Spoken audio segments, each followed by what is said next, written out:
how do we, in the midst of asking people to connect with us and maybe being told no, how do we keep our hearts open? How do we stay connected and still loving and open and available for emotional depth and connection and satisfaction with another human being?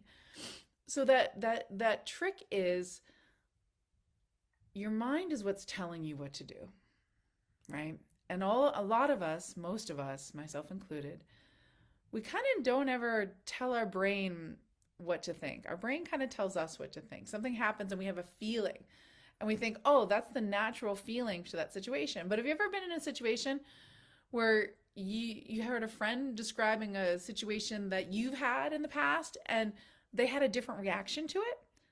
And you're like, oh, you probably don't think much of it. Like, oh, that's so great that they can think that way. Like that they were kind of born blessed with this different way of thinking. We can all program our brains what to think.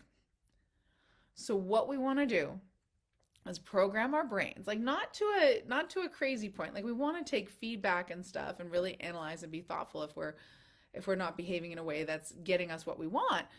But we really want to program ourselves. There's no rejection, right? There's just what people want or don't want.